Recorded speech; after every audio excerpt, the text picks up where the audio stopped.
Hello again. Maybe I just have a rant for a moment. My body is still recovering from the first week of work, and I just finished my sixth, so I'm not really giving myself a chance to properly stretch and recover. This has probably been the most relaxing weekend I've had so far. Even though I've still got a fair bit done today, and I've still got all day off tomorrow. So, oh, geez, stretching out the back, it needs a good stretch.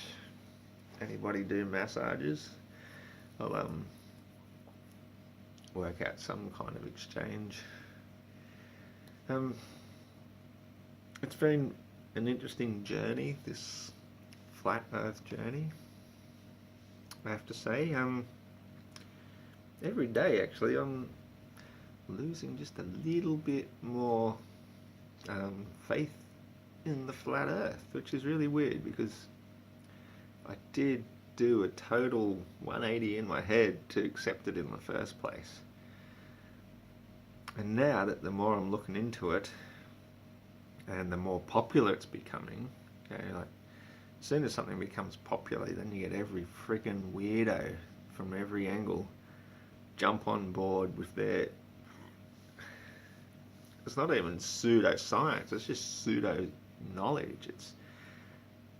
They're just looking at anything to grasp onto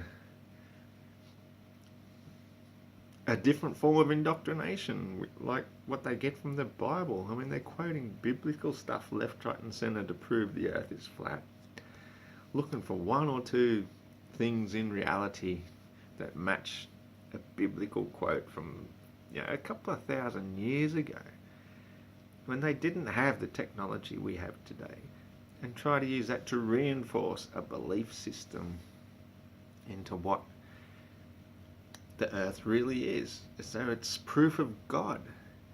Now, here's the first thing you can get into your head, okay? The fact that there may be a firmament over us made by somebody or some bodies or some large number of large beings, perhaps, is not evidence of a creator God that fulfills all your biblical beliefs. It could actually be a group of giants who, realizing that we're just like fierce little ants in this infested nest, that we're just too dangerous, but we still don't deserve to be completely wiped out. So what they've done is they just made a giant cup or bowl out of impregnable glass and just plonked it over us and said, right, you little fuckers can live there. We will have the rest of existence on an infinite flat plane. So it doesn't mean that you're living because of some benevolent creator God under a dome just because it fits some of your 2,000-year-old biblical beliefs. Now, I've been studying knowledge, esoteric knowledge, all sorts of stuff, pretty much all my life. From the moment I was 5 years old, I had my first God realization. I grew up through the schooling system, through all Catholicism. Then, at about age 13, I started going to a state-run school, which was anything but Catholic, which was a huge relief for me, finally away from the ball and chain of strict indoctrination, and eventually turned away from Catholicism itself and started looking into Eastern religions. In fact, I'll probably go down in history as the only person to ever steal a book on karma. Yeah, I've been paying for that all my life. But it's not as though I committed a great crime, because I at least learnt from that book, and I'm sharing my wisdom with probably a far greater number of people than that book would have otherwise perhaps reached had I left it sitting in the high school library. So all things in balance. I think I probably did a good thing. See, I could talk my way out of anything. Not this one though.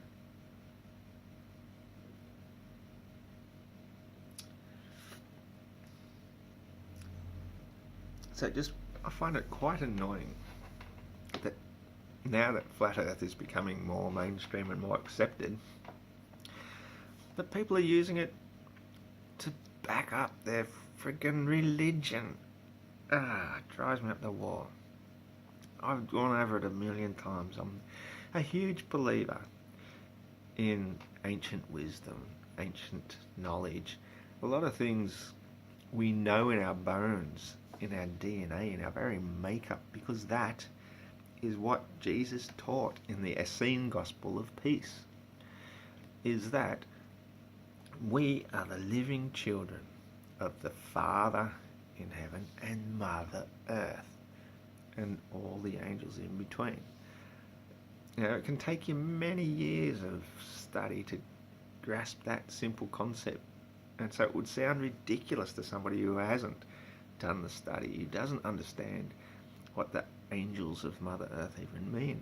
Like, to understand that air is an angel, that sort of goes beyond most people's beliefs. They sort of think of angels as something appearing a bit like us, maybe with wings, that go in and out of heaven or dimensions or something and can perform miracles, or they're watching over us as our guardians or some sort of stuff like that. There's many, many degrees of types of intelligent beings and existences, and to limit yourself to just humans, angels, God, demons, it's just not how things are. Angels and demons are not that unrelated. They are more or less the same thing. It's just our opinion that we put on them that makes us decide whether they're good or bad. But what is good or bad but a judgment? Something that your very own Bible for you believers in it tells you shouldn't do, lest you be judged yourself. No, you have to look at everything with an open mind, a clear conscience, a loving heart, and acceptance and tolerance and forgiveness. If you're seeing pure evil being committed, doesn't mean you accept it. Of course you do what you can to try and stop it. But when, say for example, a natural horrific event occurs, a major flood or earthquake or similar, a major disaster happens, to then go in and put blame onto God for allowing these things to happen, that's a judgment. When you consider that God is omniscient, omnipresent, God is everything. Now God is not physical, but everything physical is of God. Everything emanates from God. The physical stuff are like, somebody with long hair, for example, the tips of their hair, you don't feel much. That's like pretty much the very end of that. That's where physicality exists as far as God's concerned. Physical, dense matter, we're pretty much irrelevant. Of course he loves us. He loves everything. But that doesn't mean he's going to sit in judgment and choose between any part of himself. It's like when I shave, for example, I normally shave my cheeks.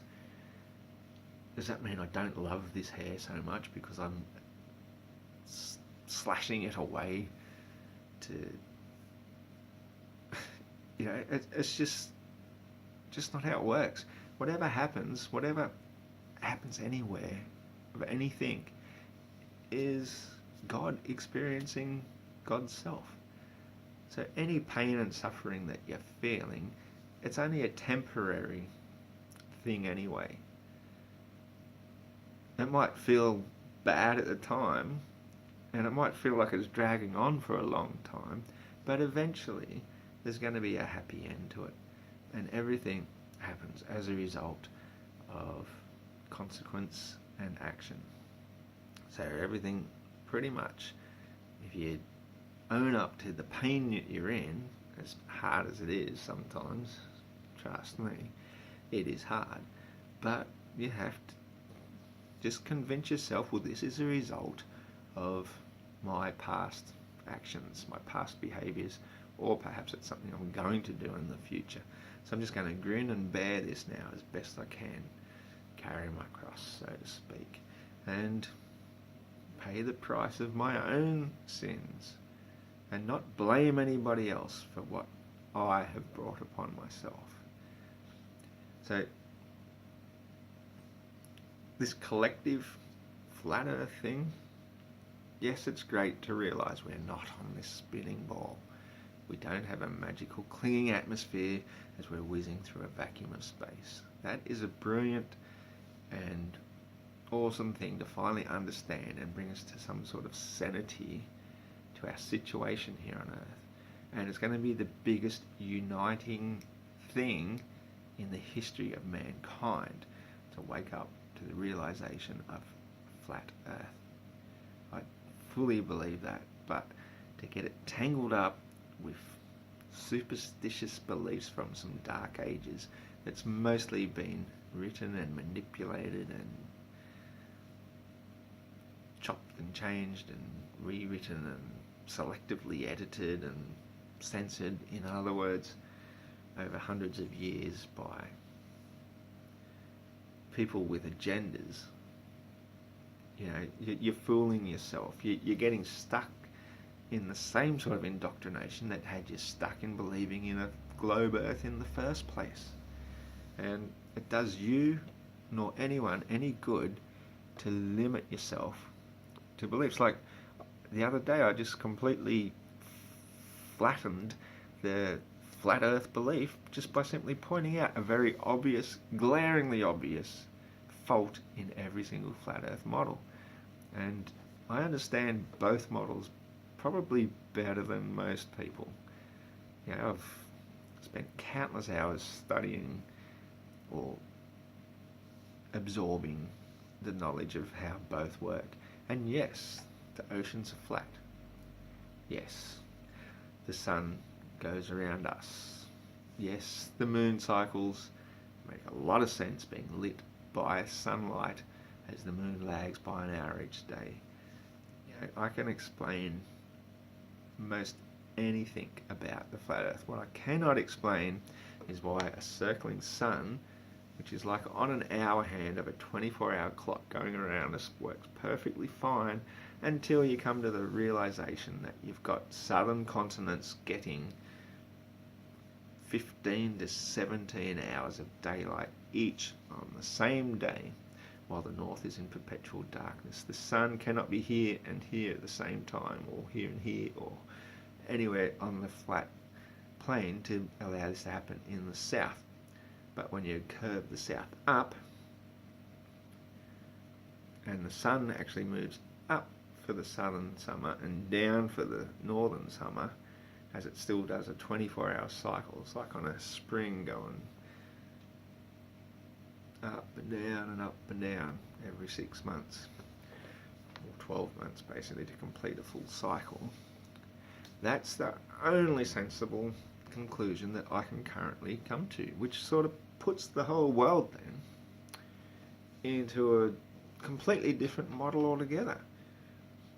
People often joke about it when they're dismissing globe Earth belief, when you're looking at the horizon and they're saying boats disappear over the horizon. Well, we know that's due to perspective limits of being able to see a certain distance before things vanish due to getting small, due to perspective.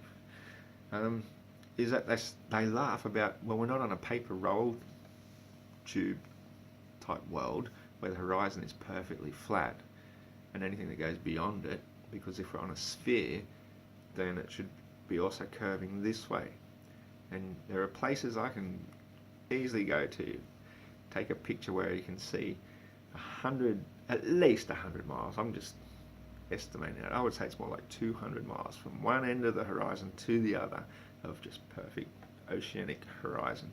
You will get Cape Byron jutting up perhaps a little bit in one spot of it, but the rest of it you can see for a very, very long way, and the horizon is perfectly flat as that spirit level right there, because that's what water does. It is a spirit and it finds a level. And on a sphere, if it's not curving this way, it's flat, then, and the only curvature you think happens is way, way, way ahead in the distance, beyond where you can actually see it. Perhaps in a way, and I'll explain that very quickly again by the Tamarack Mine Mysteries, where the mine shafts dug a mile deep into the ground, a mile apart at the surface, a mile and 8 inches apart at the bottom.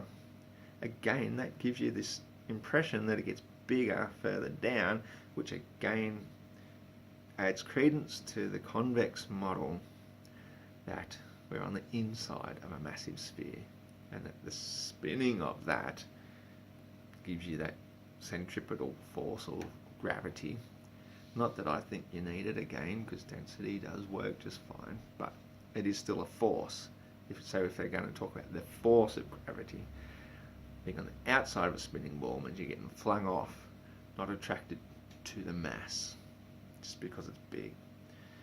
So the only model I'm seeing working now is this flat cardboard tube model, which it can be sideways, I suppose, as well. The north is down this end, the south is down that end. We're all rolling around like this, in a really big way, of course, and the sun's just moving this way and that way for the seasons. So when it's up in the north, they get their summer, and at the far north, we're getting 24 hours of daylight a day. When it moves back to the south, we get our big long summers. Part of the north is in perpetual darkness. Now, we don't know if the south gets perpetual darkness, because everybody that's tried to test it has never proven it. So we're in this giant big cylinder model. And that's about the latest conclusion you can come to with as much study as I've done on this model.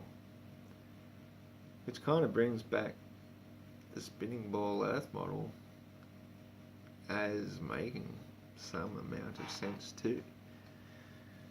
Which is why people still believe it, of course, and why it stood the test of time for so long, because, well, that makes some amount of sense. About this much, out of this much, about 0.001% sense. So, I may as well just sing a song now.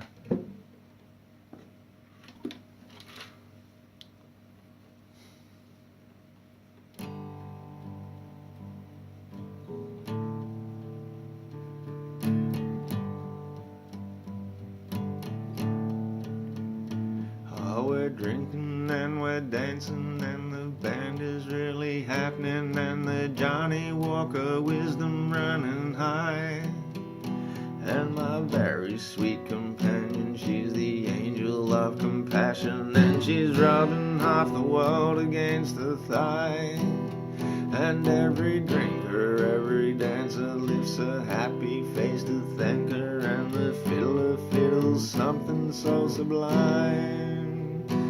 All the women tear their blouses off, the men they dance on the polka dots, and it's partner found and it's partner lost, and it's hell to pay when the fiddler stops, it's closing time.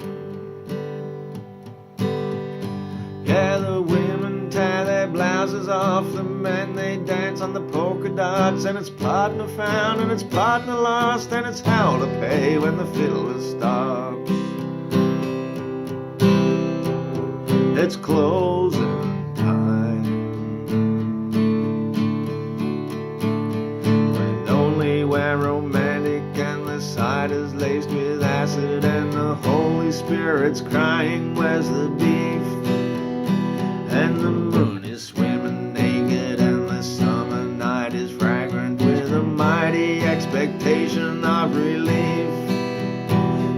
we struggle and we stagger down the steps and up the ladders to the tower where the blessed hours chime. And I swear it happened just like this, a sigh, a cry, a hungry kiss. The gates of love, they budged an inch. I can't say much has happened since, but closing time. I swear it happened just like this, a sigh, a cry, a hungry kiss. The gates of love, they budged an inch. I can't say much has happened since. Can't say much has happened since, but closing time.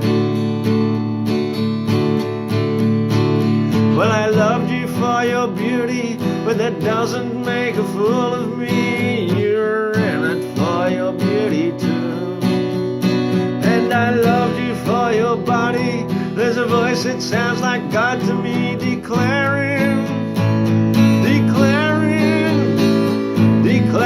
that your body's really you. I loved you when our love was blessed. I love you now. There's nothing left but sorrow and a sense of overtime. And I miss you since the place got wrecked, but I just don't care what happens next. Looks like freedom, but it feels like death. It's something in between, I guess. It's closing time.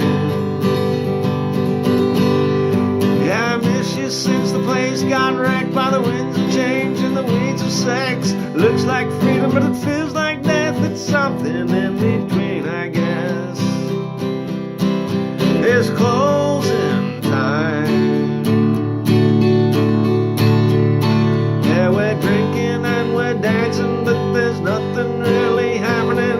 The place is dead as heaven on a Saturday night. And my very close companion gets me fumbling, gets me laughing. She's 100, but she's wearing something tight. And I lift my glass to the awful truth, which you can't reveal to the ears of youth, except to say it isn't worth a dime. And the whole damn place goes crazy twice, and it's once for the devil and it's once for Christ. But the boss don't like these dizzy heights. We're busted in the blinding lights of closing time. The whole damn place goes crazy twice, and it's once for the devil and it's once for Christ. But the boss don't like these dizzy heights. We're busted in the blinding lights, busted in the blinding lights, busted in the blinding lights of closing time. Yeah, the women tear their blouses off, the men they dance on the polka dots, and it's partner found and it's partner lost, and it's hell to pay when the fiddler stops. It's closing time. Yeah, I swear it happened just like this, a sigh, a cry, a hungry kiss. The gates of love, they budged an inch. I can't say much has happened since, but closing time. Yeah, I miss you since the place got wrecked by the winds of change and the weeds of sex. It looks like freedom, but it feels like death. It's something in between, I guess. It's closing time.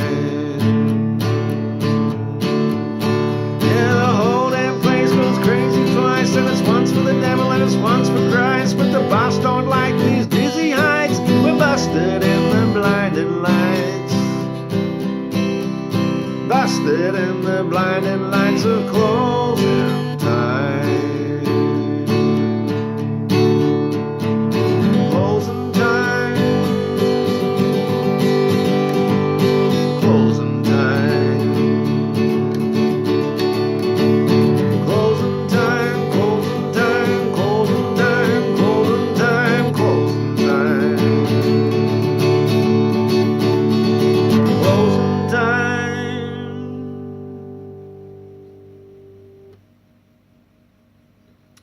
So yeah, we need to get a bit of closure on this whole discussion of flat earth once and for all. There's so much division, so much unknown, and so much conjecture. That's what annoys me the most is that people come along and make false assumptions, false conclusions based on the most flimsy of evidence. A hot spot on the earth because the sun is so close. Any light will reflect on the water. It's not making a hot spot, it's making a reflection. For fuck's sake. The moon creating its own light. Come on.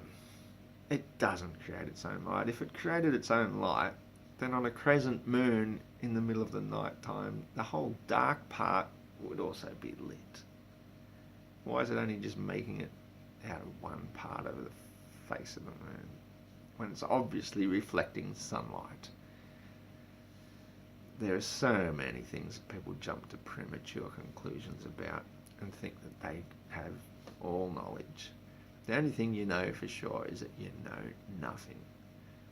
All you can do is observe, record, make theories, theses, discuss them, and work with the information that you've got at hand and keep adding new information with an open mind and have no conclusions about anything.